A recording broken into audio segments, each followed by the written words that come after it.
Peddi cinema release అయింది. Yeah! మొత్తం 'చోటా పైల్వాన్' యొక్క స్ట్రెంగ్త్ చూపిస్తున్నా.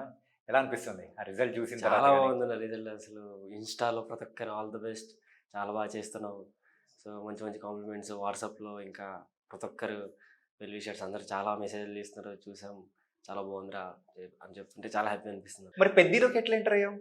పెద్దిలో నార్మల్ ఒక ఆడిషన్స్ పెట్టారు. నా ఫ్రెండ్ లొకేషన్ పెట్టాడు.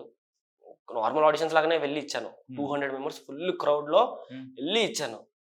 ఎంత హ్యూజ్ టాలెంట్ ఉన్నో నాకన్నా ప్రతి ఒక్కరు మళ్ళీ ఎస్టాబ్లిష్ అయిన యాక్టర్సే వచ్చారు ఆడిషన్స్‌కి. హ్మ్. అంతమందిలో నాకెలా వస్తది అన్న హోప్‌లో ఎళ్లి ఇచ్చాను.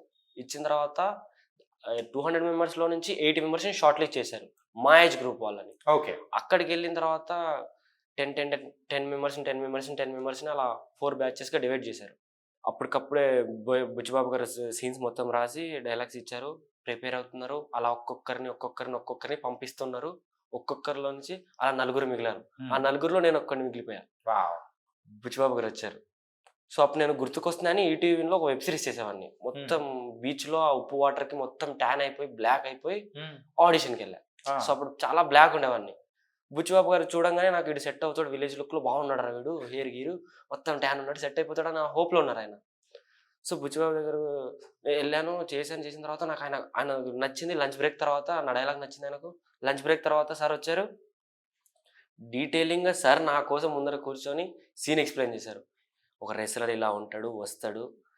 కోచ్ వచ్చి అడిగినప్పుడు నార్మల్ క్యాజువల్‌గా లేసి చెప్తావు. దాని తర్వాత ఒక రెస్లర్ వచ్చి ఆపోజిట్ రెస్లర్ వచ్చి నిన్ను కిందేస్తాడు. నువ్వేసినప్పుడంతా మై ఫేవరెట్ రెస్లర్ అని ఒక అగ్రెసివ్‌గా చెప్తావు. దాని తర్వాత వాడిని కిందేసి 3 టైమ్స్ వెళ్ళి my favourite wrestler is Peddi sir అని సో, ప్రౌడ్‌గా చెప్పాలి. నాకు అది కనపడట్లేదు. హ్మ్. సో, నువ్వు అది మొత్తం వదిలేసేయి. నాకు ఆ వైబ్‌నెస్ కావాలి అన్నారు. సరే సార్ అని చేశాను. చేసిన తర్వాత ఆఫ్టర్ ఒక 2 మంత్స్ తర్వాత మా వాళ్ళు ఓకేను. మా వాళ్ళు మీకు అప్‌డేట్‌లోకొస్తారన్నారు. ఆఫ్టర్ 2 మంత్స్ తర్వాత ఈ 2 మంత్స్‌లో నేను మంచిగా రూమ్‌లో ఫుడ్ గిడ్ తినేసి మంచిగా బుగ్గలొచ్చేసి బాగా వైట్‌గా అయిపోయా. ఆ! కట్ చేస్తే నాకు కాల్ చేస్తారని హోప్‌లోనే ఉన్నాను. హ్మ్. చేయరని ఒక హోప్‌లెస్‌లోనే ఉన్నాను. కట్ చేస్తే కాలొచ్చింది. 2 డేస్ డేట్స్ పెట్టారు.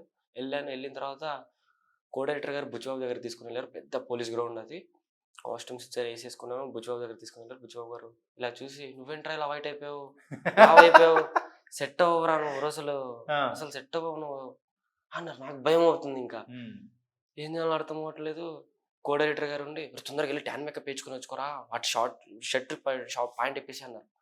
నాకేం చేయాలో అర్థం అవ్వట్లేదు సార్. మేకప్ ఏయించుకోవాలంటే 1 కిలోమీటర్ ఎళ్ళాలి. గేట్ అవతల పెట్టారు ఓహ్! మేకప్. ఓకే. సెట్ మొత్తం పోలీస్ గ్రౌండ్ పెద్ద గ్రౌండ్‌లో పెట్టారు స్టేడియంలో. యాహ్!